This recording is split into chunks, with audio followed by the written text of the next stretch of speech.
got a new toy. All praise to the Most High. Shalom, Israel. We back at it again. Another segment. Check. Another segment of sound doctrine. Part two. I won't say part two because, I don't think we're going to have, we ain't going to really end this. But we're going through the Torah. So tonight's class is through Torah, the law of tithing. So, Lord willing. Mic check.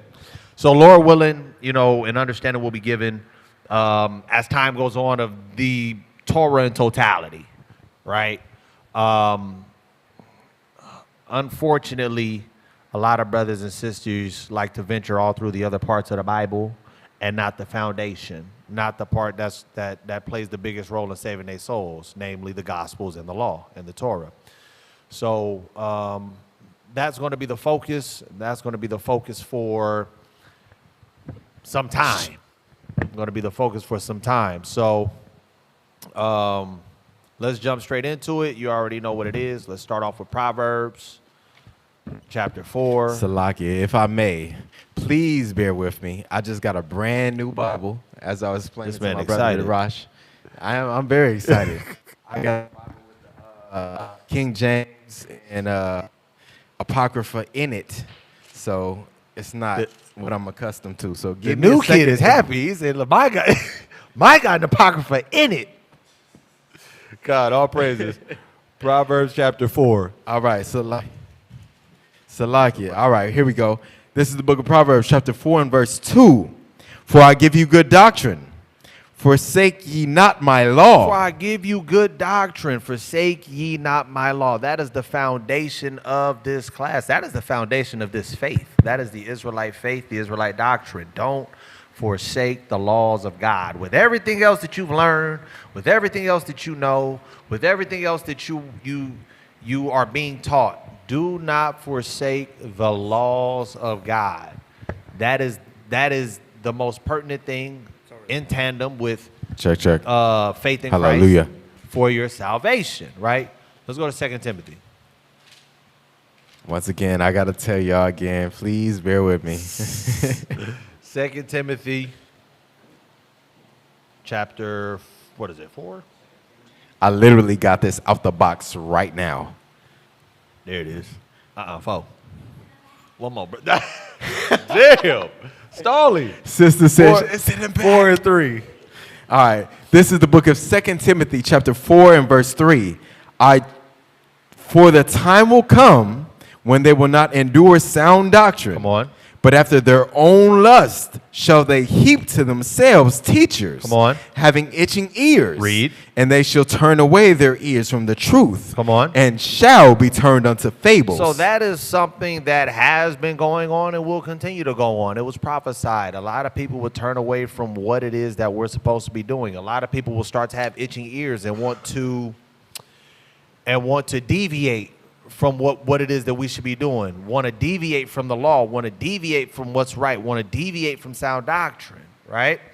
Which is why one thing that I've realized ever so recently is there are aspects of the law that brothers and sisters in this walk struggle with. And I believe it's due to them being focused on everything else. So what we're going to be doing, and Lord willing, it is edifying.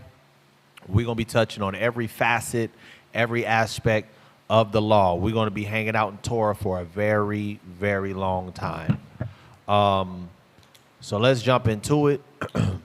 Let's go to the book of Malachi, chapter 3, and we're going to start at verse 8. And again, tonight's class is the law of tithing. We're going to talk about tithing.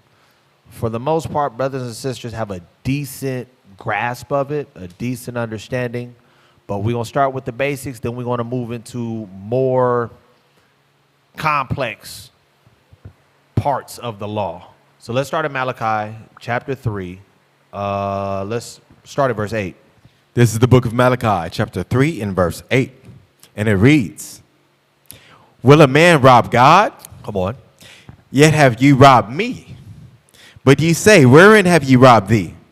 And tithes and offerings. In tithes and offerings. Now, the reason why I opened up with this is because, of course, this is the famous Christian scripture to guilt trip, for lack of better words, brothers and sisters to make sure that they are tithing, which ironically doesn't really make a lot of sense considering that they don't even believe in the Old Testament or following the Old Testament. But they do believe in following this one particular law to tithe, right?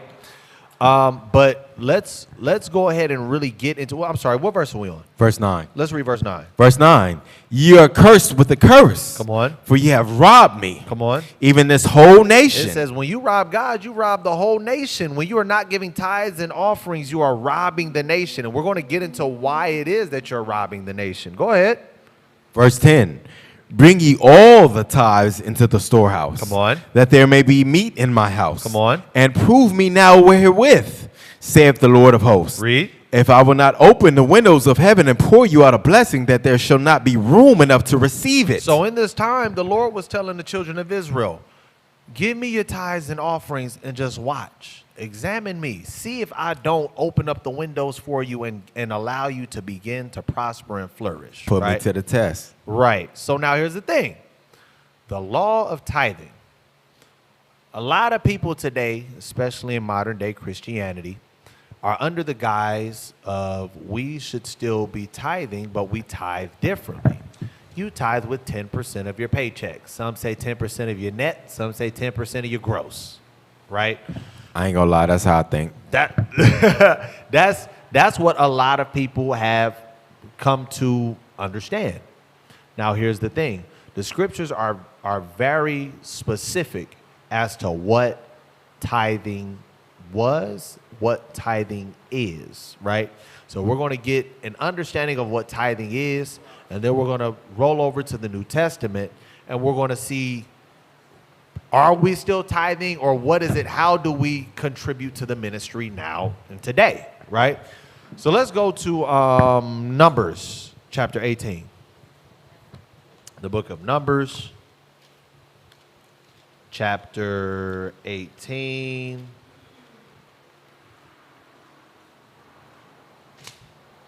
And verse 14. Start at verse 14. This is the book of Numbers, chapter 18 and verse 14. Come on. Everything devoted in Israel shall be thine. Read. Everything that openeth the matrix in all flesh, which they bring unto the Lord, whether it be of men or of beasts, shall be thine. Read. Nevertheless, the firstborn of man shalt thou surely redeem. Read. And the firstling of the unclean shalt thou redeem. Read. Verse 16. And those that Salakia, Numbers 18, my bad, I'm verse 20, I'm sorry. Start at verse 20. This is the book of Numbers, chapter 18 and verse 20. And the Lord spake unto Aaron, thou shalt have no inheritance in their land. Read. Neither shalt thou have any part among them. I am thy part and thy inheritance. Verse 21. Verse 21.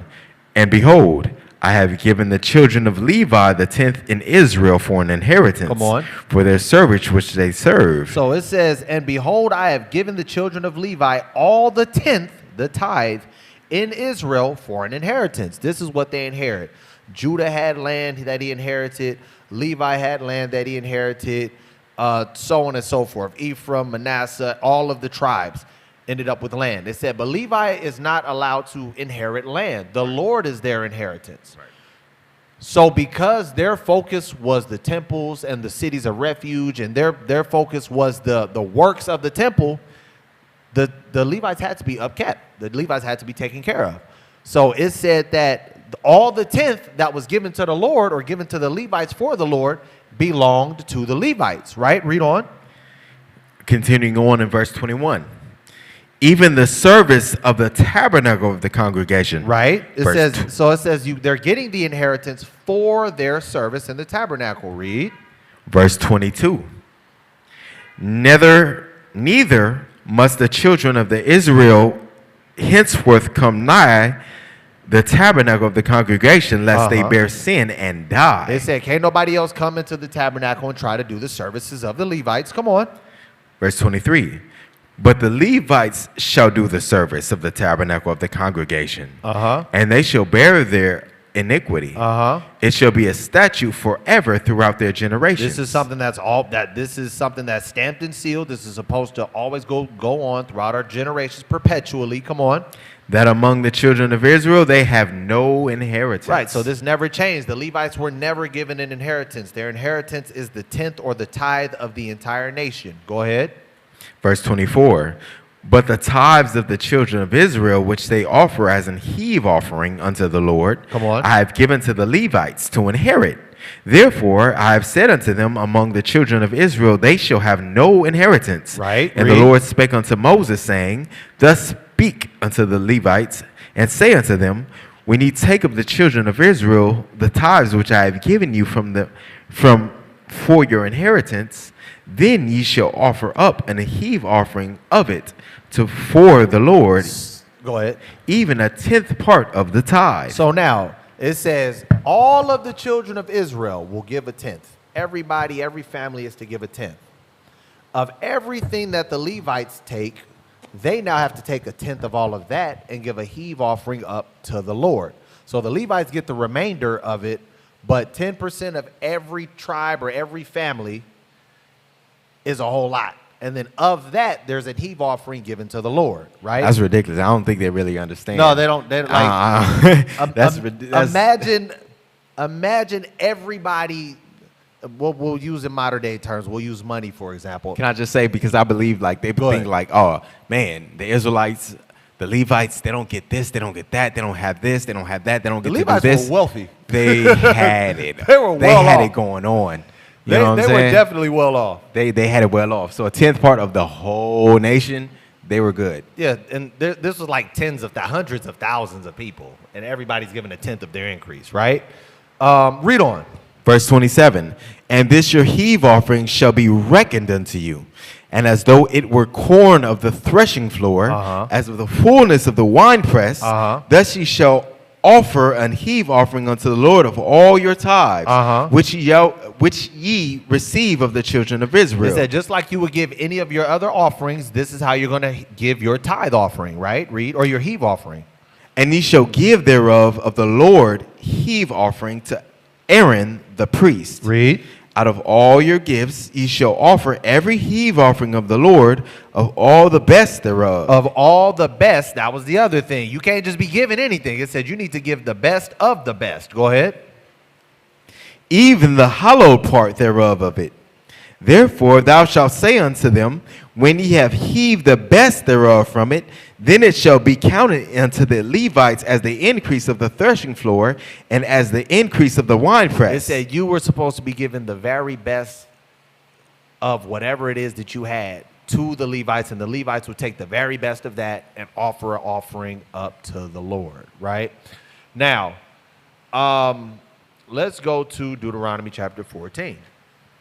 Let's talk about what even more so, what the tithes were used for, right? So before you start reading it, did you guys 14, and we're going to start at verse 22. How many types of tithes are there? Ooh, I know at least 6. Not even that many. It's not that many. It's the wave offering. It's the peace offering. No, just the tithe. Just how many tithes?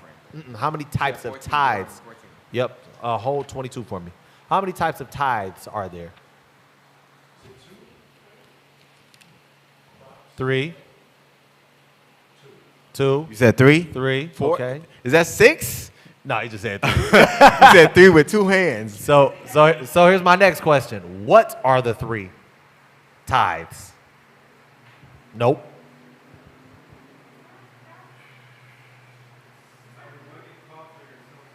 Nope. That was good though. It was. But it has nothing to do with that specifically. No, nothing. Okay. We're going to read the 3 types of tithes, right? 22. It's not. Yeah, we're going to start at verse 22. So it's 14 and verse 22. Come on. So what it is, right? When I'm asking what are the three types of tithes, there are three types or three situations in which the people tithe, right? And it's going to, yeah, it is a different question. No, it's three because the scriptures only talk about one specific. It's a different question. It's like, what's the three types of tithes, and what are the three types of ways you can give tithes? But like, see, I didn't ask that. I know. God. I'll peep you. I'll peep your game. So let's start at verse 22 and let's talk about it. This is the book of Deuteronomy, chapter 14, and verse 22. Thou shalt truly tithe all the increase of thy seed. Of thy seed, come on. That the field bringeth forth year by year. Come on. And thou shalt eat before the Lord thy God. Come on. And the place which he shall choose to place his name there. Come on. And tithe of the corn, of the wine. Come on. And of thine oil. Come on. And of thy firstlings of the herds of thy flocks. Read. That thou mayest Salakia, learn to fear the Lord thy God always. Verse 24. Verse 24. And if the way be too long for thee, so that thou art not able to carry it, or if the place be too far from thee, which the Lord thy God shall choose to set his name there, read. When the Lord thy God have blessed thee, then shalt thou turn it into money. Come on. And bind up the money in thine hand, and shall go unto the place which the Lord thy God shall choose, and thou shalt bestow that money for whatsoever thy lusteth after. Come on. For oxen, or for sheep, or for wine, or for strong drink, or for whatsoever thy soul desireth. Read. And thou shalt eat there before the Lord thy God. Come on. And thou shalt rejoice, thou and thine household. Read. And the Levite that is within thy gates, thou shalt not forsake him, for he hath no part in the inheritance with thee. So hold it there. All right. Did you guys catch the first tithe? I caught it. Did you guys catch the first tithe? Nope. No. No, let him build. Let him build. He there. He getting it. No, but he's missing it. Nope. Start. When you read from the beginning, right? Start at verse 22. 20. Nope. Start at verse 22. Just read 22. This is the book of Deuteronomy, chapter 14. Once again, verse 22. Just read 22. Let's get it.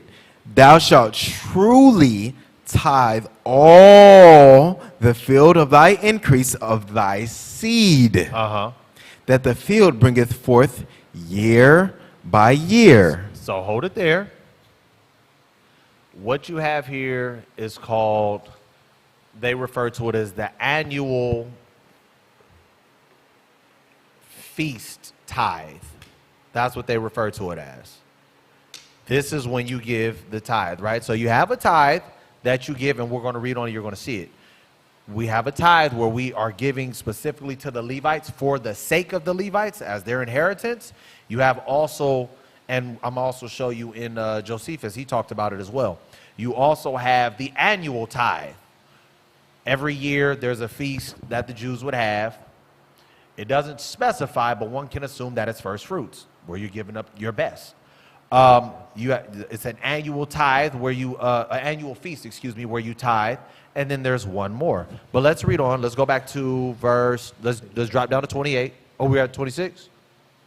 Yeah, 26. Go on, read 26. We're gonna read down.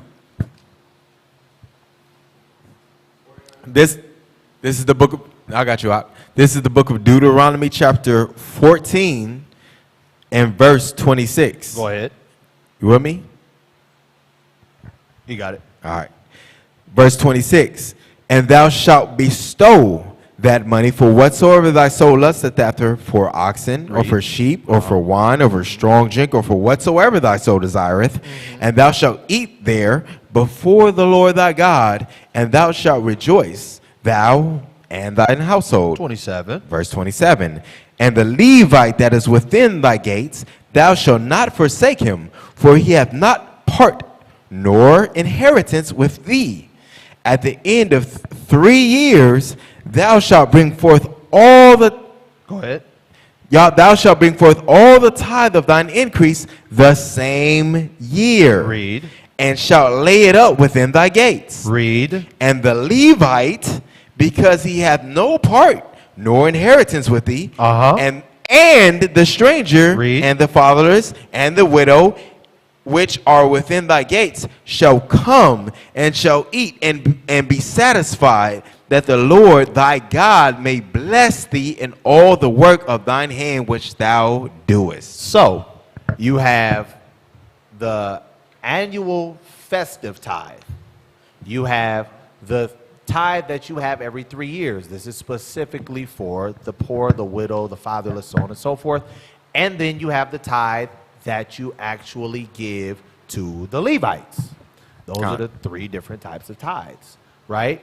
Now, also, when you read Deuteronomy 14 and you read on, you see that it wasn't a money thing.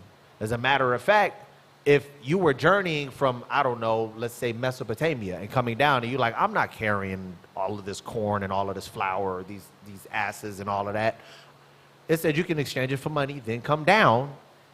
And if it was a money thing, it could have said you exchange it for money, you sell it, you go take it to the priest. No, it said you go back. When you get closer to Jerusalem, what you do is you now repurchase all of these things. And when you purchase these things, then you go and you give forth those tithes to the Levites. So there is, and we're going to get it a little later, there is a way to contribute to the ministry, to the people, even today, because they were doing it in the time of Acts.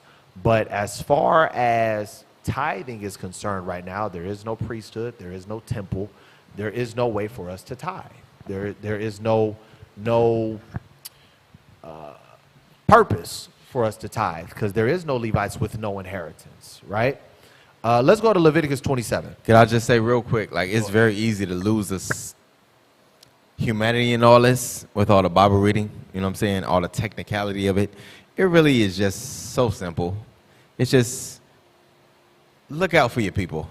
That's what It's just that simple. Really? Am I wrong? Nope. And we're going to get in a minute, or in a few precepts, we're going to get in the book of Acts, where we actually kind of get into that. Going there now? No, let's go to Leviticus 27 right now. Actually, we don't even need that. Let's go to Nehemiah 10. Let's go to Nehemiah 10. Once again, bear with me. All right. Brand new Bible. All right. Nehemiah what? Nehemiah chapter 10. And we're going to start at 36. Nehemiah 10 and 36. And we're going to read down to 39. I'm struggling. Like, I ain't going to hold you. Boom. Good looking. Nehemiah 10 and what? We're going to start at 36. Nehemiah 10 and 36. All right. All praises for the brotherhood. This is the book of Nehemiah chapter 10 and verse 36. Go ahead. Also, the firstborn of our sons and of our cattle, as is written in the law, and the firstlings of our herds and of our flocks, to bring the house of our God unto the priests that minister in the house of our God. So these are the things we're supposed to bring to the Levites, right? It said all of the firstlings, all of the first fruits, the firstborns of your cattle and everything else. Go ahead. Verse 37. And that we should bring the first fruits of our dough. And our... It's dough. That is definitely not what it's talking about. But go ahead.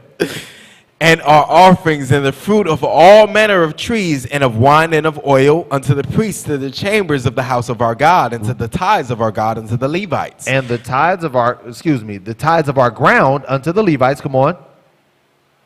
Did I say ground? You said the tithes I of said our God. God. Con. Go ahead. My luck. Salakia, that the same Levites might have the tithes in all cities of our tillage. Now, notice that it's when it's referencing the tithes, aside from the animals, it says the tithes of the ground. So all the crops, the fruits, the grains, that is what we were tithing to the Levites. Go ahead. Verse 38, and the priest, the son of Aaron, shall be with the Levites. When the Levites take tithes, and the Levites shall bring the tithes of the tithes, Salakia. When the Levites take tithes, and the Levites shall bring up the tithe of the tithes. That's that heave offering we were talking about. Go ahead. Unto the house of our God, to the chambers, into the treasure house. Go ahead. For the children of Israel and the children of Levi shall bring the offering of the corn, of the new wine, and the oil, unto the chambers where are the vessels of the sanctuary. Come on. And the priests that minister, and the porters, and the singers, and we will not forsake the house of our God. Because if you decided not to tithe, you were forsaking your people and ultimately the Most High God, right? So now, we see through the law, we see even in history with Nehemiah, the book of Nehemiah, that the tithe was not a money thing. Tithe was a crops and a grain thing, right? Now, I did want to pull this up really quick. And ultimately, I want to reflect why you look for what you're looking for. No, I got it, but go ahead. Okay, it's just that the fact that the Levites, that was a thing back in the day, but we understand because of Yahweh Shai, there is no Levitical priesthood, so we don't have a priesthood that we, so to speak, right? So ultimately, at the end of the day, and I pray that I'm not stepping on your toes, please let me know if I'm doing, but like, no, you're good, you're good. It's just that ultimately, at the end of the day, it's just look out for your people. It's that simple. That's what we're talking about. But go ahead. That's essentially what it is. And like I said, we hold the book of Acts. Go to Acts for me. And we're going to get into that. That's actually what we're getting into next. Should I hold that? Where was that? No. We're past that. Go to the book of Acts for me. So this is Josephus.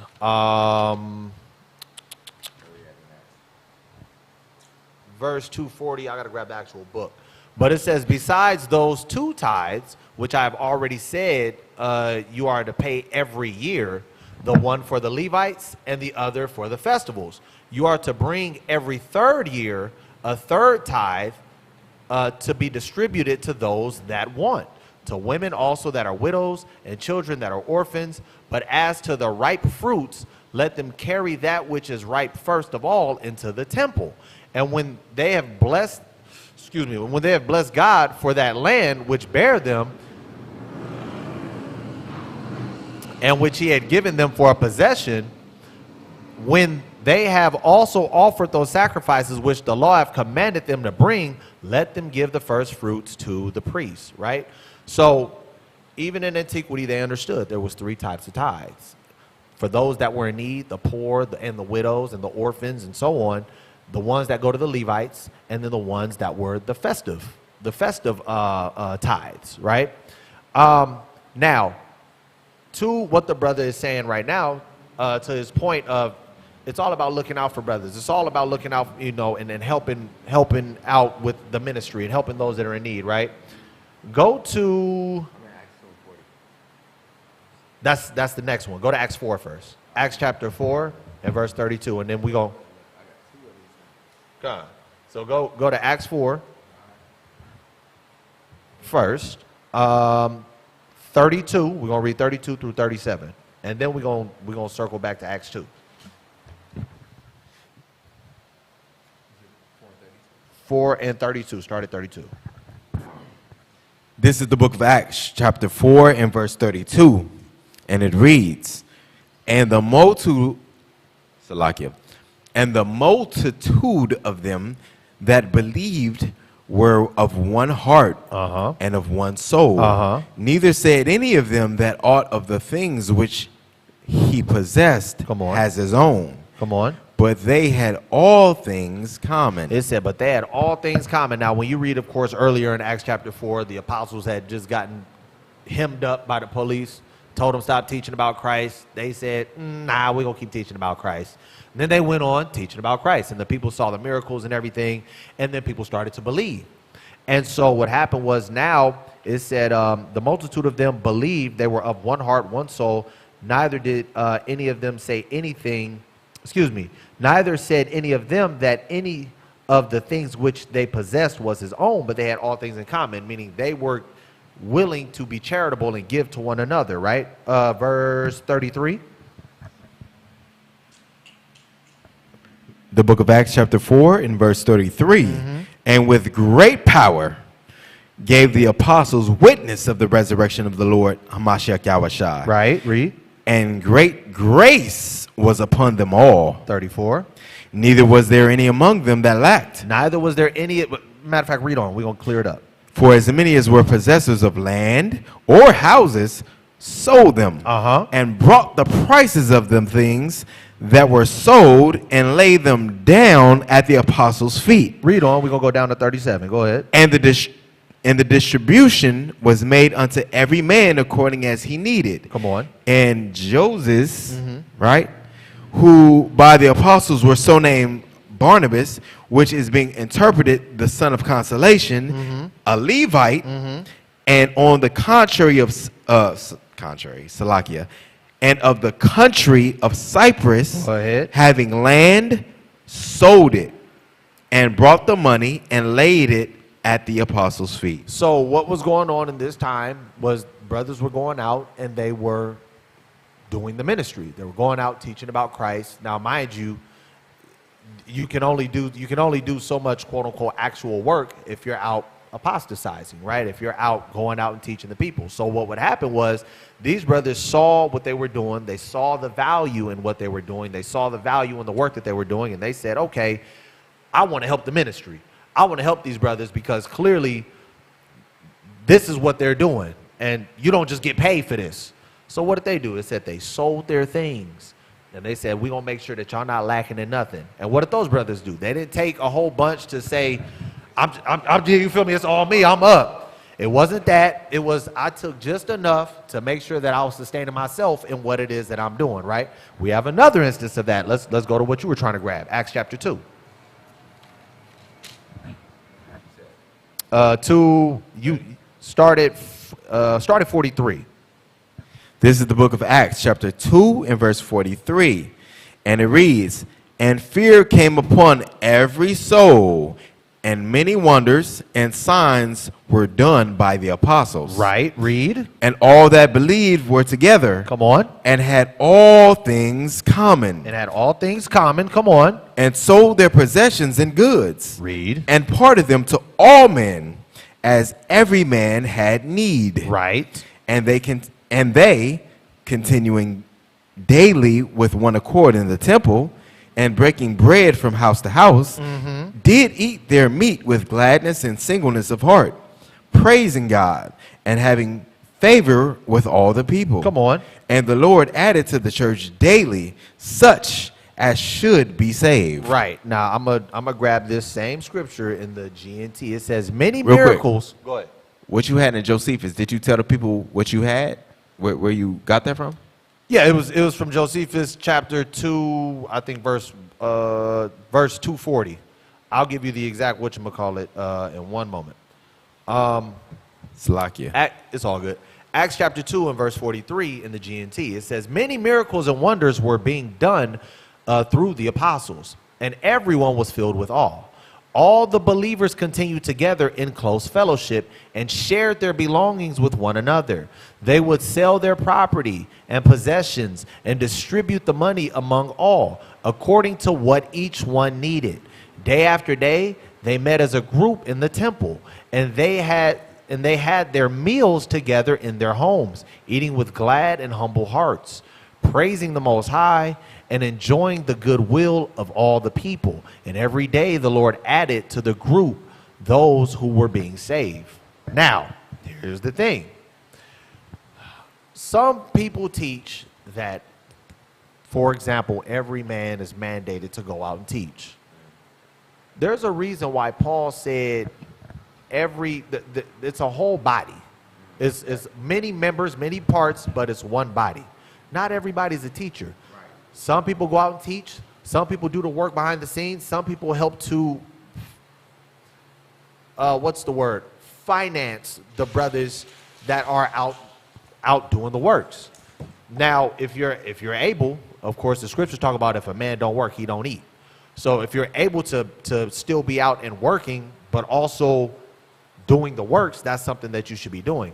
Unfortunately, we are in a weird situation where some people will utilize these type scriptures and say, so I can just sit back, and they hide under the guise of playing video games, getting drunk with their brothers at the school, all of that good stuff, and say, I'm doing the works, and everyone else needs to make sure that they are financing what we're doing and financing the ministry. That's not what it is. That's so crazy. I was literally meditating on that today, but go ahead, Doc. God. So the thing is, there were people, and there are people today that have so much fear for the Most High and believe in what brothers and sisters are doing and believe in what brothers are going out to do in the apostleship and the bishopric and all of that, that their position literally, the part of their work is to literally help finance the ministry, help finance the mission, right?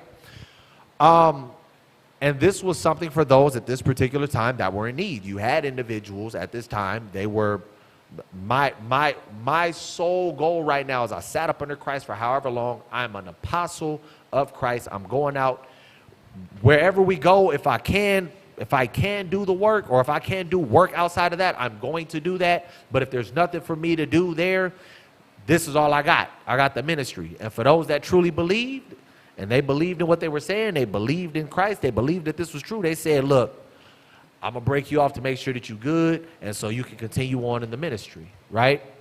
So brothers wasn't tithing at that time, but they still made sure individuals were straight. They were selling their land, they were selling their homes, and said, this is the Most High's anyway, so I'm going to give it back to the Most High, and that's what was going on. You had something before we move on? I'm just thinking about how much, like, foreign that kind of idea or concept that would be today in this time. Absolutely. Like, that's real love. Like, you know what I'm saying? Like, you believe in something so much, like, yeah, this house, like, what y'all doing is so much more important. I'm going to sell this house and I'm going to donate what I got, you know what I'm saying, my proceeds. That's, today, that's unheard of. That's asinine.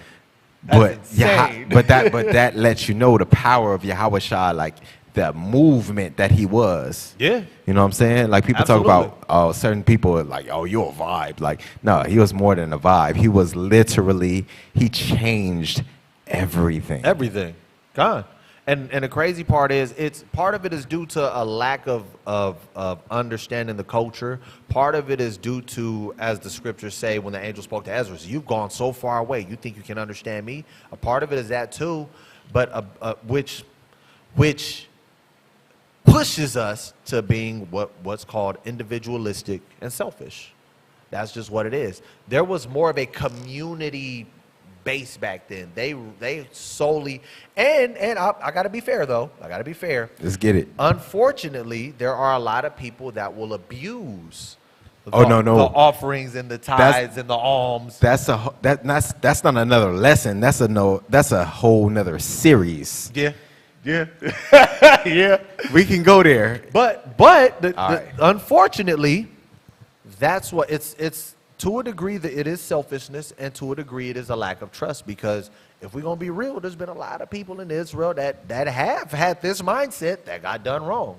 You hear a lot of horror stories about it, unfortunately. But back then, our people was really about community. Yeah. Our people was really about, like, we got to make sure that we good.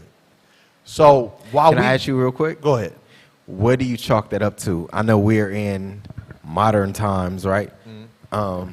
But would you say it's like more so of, I don't know, like a sense of we have more access to deception than our ancestors did? Like, they were very more myopic in their view. Like, everything was more straightforward.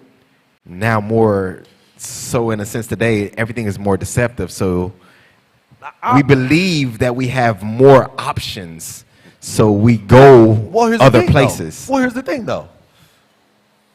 That's kind of true, but not exactly, because remember, you read about the Corinthians, you read about various areas in Rome, they was worshiping other stuff too. So we were, now, was it to this magnitude? No. But did they have other things to venture into? Absolutely. Right. I think what it is more so is the way that we've been brainwashed to be selfish. That's a fact. The way we've been brainwashed to not want community or care about community, I believe that is the bigger part that has been played in the way that we move and the way that we move and function now. We need to get that series going. That one? Yeah, that one. What'd you say? Yeah, the crabs in it.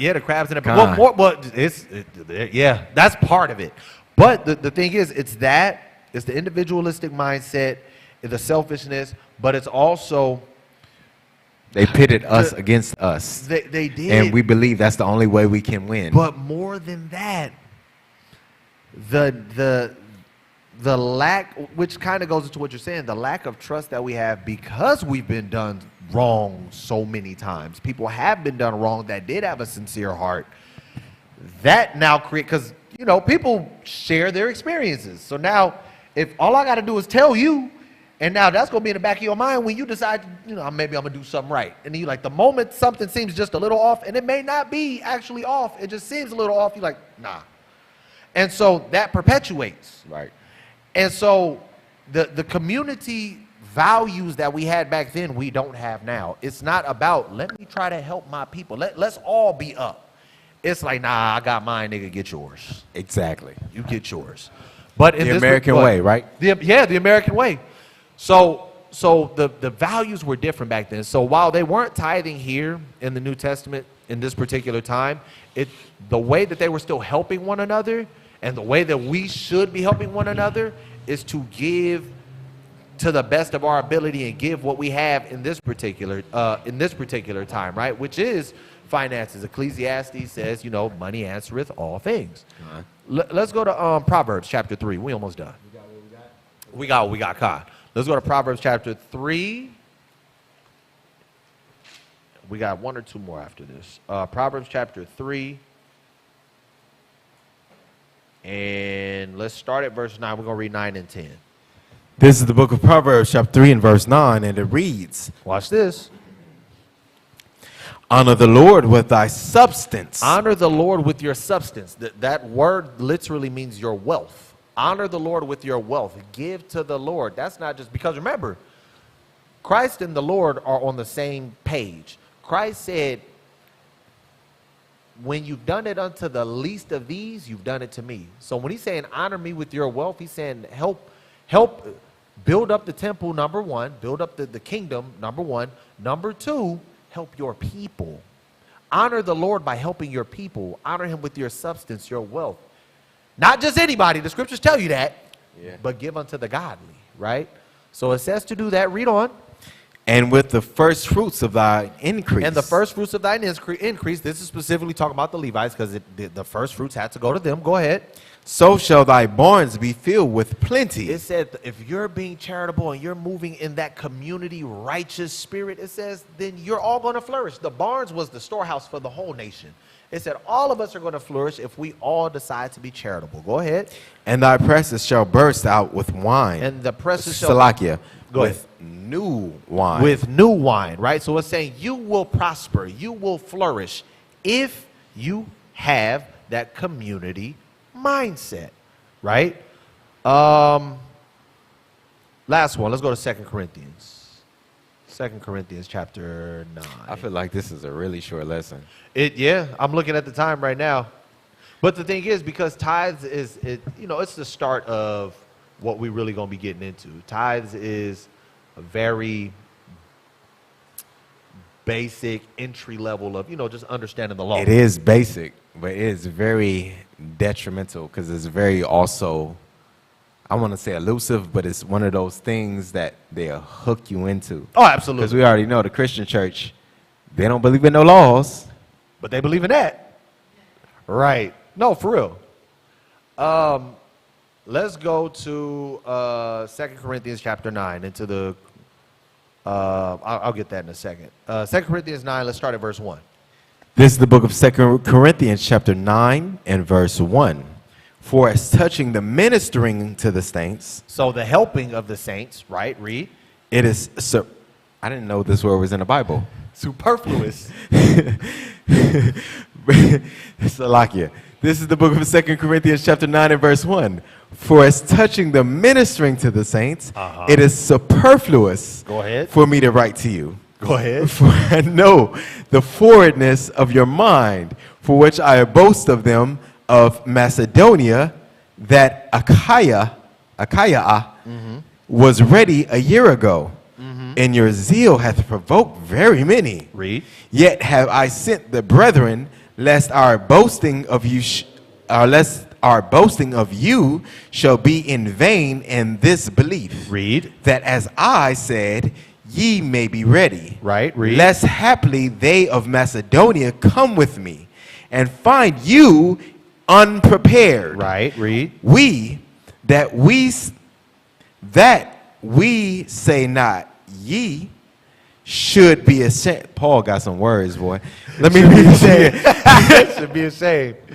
Verse 9, chapter 9, verse 4. Lest haply if they of Macedonia come with me and find you unprepared, we not say ye should be ashamed in the same confident boasting. Right. Read. Verse 5. Therefore I thought it necessary to exhort the brethren that they would go before unto you and make beforehand your bounty, whereof ye had noticed before, that the same might be ready as of a matter of bounty and not as of covetousness. Right. So this is talking about a bounty is referring to a gift. I'm a give it to you in a little more layman's terms.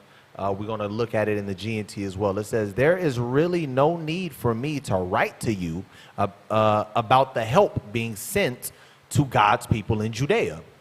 I know that you are willing to help, and I have boasted of you to the people of Macedonia. The believers in Achaia, I said, have been ready to help since last year. Your eagerness has stirred up most of them. Now I am sending these believers so that our boasting about you in this matter may not turn out to be empty words. But just as I said, you will be ready with your help. However, if the people from Macedonia should come with me and find out that you are not ready, how ashamed we would be, not to speak of your shame for feeling so sure of you. So I thought it was necessary to urge these believers to go to you ahead of me and get ready in advance the gift you promised to make. Then it will be ready when I arrive, and it will show that you give because you want to, not because you have to. That's important, right? Because to the point of the community and helping brothers and sisters, some people do it because it's obligatory. Oh, I guess I have to give. No, you should want to give. The scripture's going, go ahead. I was just going to say, that what you just said, that's another series too. Yeah. The obligation. Some people, the obligation overall, obligation to keep it the law, obligation to be charitable, that could be a whole thing, right? What people forget is the Most High wants you to do this because you want to do it. Don't feel like you got to do it because, oh, I'm going to be punished. Oh, I'm going to get in trouble. Oh, the congregation going to be mad. No, it should be out of the sincerity of your heart and your love for the Most High. Because you observe the opportunity and you understand the assignment. And you understand. Exactly, right? Let's drop down to, we're going to stay in 2 Corinthians 9. I want verse 7. Actually, let me see if we're going to read 6 and 7. Yep, 6 and 7. Verse 6. But this I say, which showeth sparingly shall reap also sparingly. It said if you're trying to give, you just going to give a little, like, it's all I got, boom. And you know that it's not. You just penny pinch it, for lack of better words. He said you're going to reap. When the Lord bless you, it's going to be a little. That's right? Read. It's not a game. Right. Read. And he which showeth bountifully shall reap also bountifully. It says, but if you give bountifully, if you're giving as much as you actually can, if you're sincerely trying, he said that you're going to reap bountifully, right? Read on. Verse 7. Every man according as he purposeth in his heart. Every man according to he purposeth in his heart. Read. So that lets you know that your intent matters. Absolutely. Now let me hold on, because that's old English. Let's go to something a little more modern. You should each give then, as you have decided, not with regret or out of sense of duty. I'm sorry, finish verse 7. We don't get to that. Let me read it from the top.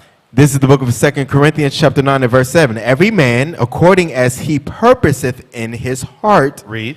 So let him give. Read. Not grudgingly or of necessity. Read. For God loveth a cheerful giver. Now let's read this right here in the G&T. You should each give then as you've decided, not with regret or a sense of duty, for God loves the one who gives gladly. So in this particular time, Paul was pressing the issue on, don't feel obligated to give, but look at what it is we're doing with the ministry. Look at the people who are out here doing the works, and from that point you can make a decision, an informed decision. Are these godly men? Are they doing what's right? And if they are doing what's right, how much do I believe in this work? How much do I believe in this God? How much do I believe in what they're doing as being actually true? And then from there you give. Not just necessarily also obligatory, right? But also out of fear. Out of fear. Do not confuse yourself to think that you can give because, oh, I realize I messed up. Oh, I realize that, it's not going to go well for me if I don't do this and do it, and you're going to receive a blessing. Like, no, nigga, excuse me, Salakia, my bad. My bad, my Salakia. Go ahead. Like, that's not what this verse is telling that he's looking for. Right. It's like you're giving because it's my pleasure. Like, I see what's going on.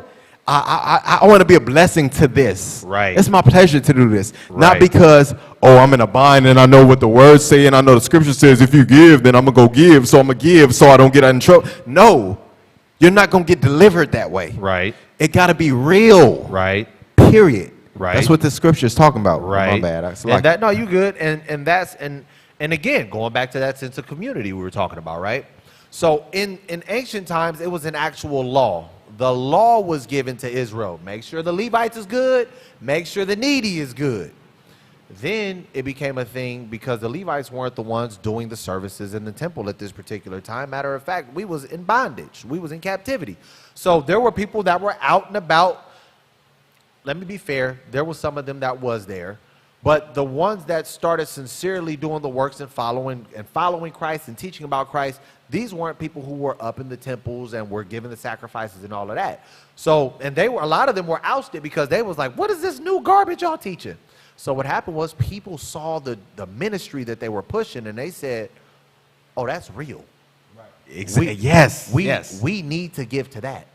So it was a law to make sure that everybody was straight. It was a community thing. And even in the New Testament, and even now, even though there's no Levitical priesthood, there's no temple, there's no altar to sacrifice, the whole concept, to what my brother Yahweh said, to make sure Israel is straight, to make sure brothers and sisters is straight. So the law of tithing, there was 3 types of tithing. There was the one every 3 years for the poor, the fatherless, the orphans, so on and so forth. The festive tithe that you give once a year, and then the tithes that you consistently gave to the Levites. Tithes were also never money. We see that all through the scriptures. Tithe was always crops. We read that in Nehemiah 10. It said you tithe from the ground. And then we see in the New Testament when we moved away, so to speak, from tithing, how it was that we were helping those in need, helping those in the ministry, and how we were still continuing to try to make sure that the community was straight. This was meant to be a fairly short lesson, straight to the point. Most high willing, there was some edification given. Most high willing, brothers and sisters got a better understanding of this particular law. Like I said, this is going to be the thing, the recurring thing for the next while. We're going to be in the Torah to really gain understanding of the Torah, also known in also known in English, translated as the instructions. That's what Torah literally means. We're going to get a better understanding of the instructions that God left us to make sure that we're obeying him and complying with the things that he said. So with that, y'all make sure y'all tune in tomorrow. Bishop Yazaquel at 2 p.m. Pacific, 5 p.m. Eastern, and Bishop Tizayuan at 4 p.m. Pacific, 7 p.m. Eastern. Feed the sheep. Y'all make sure y'all tap in. The bishop is always got a fire lesson. Always got some stuff that make you reflect and check your spirit. So y'all make sure y'all continue to tap in with us. If you haven't yet, make sure you hit the like button. If you haven't yet, make sure you share this so everybody can get this daily bread. With that, my brother Yahawadah and myself, another segment of Sound Doctrine. We love y'all, Israel. Shalom.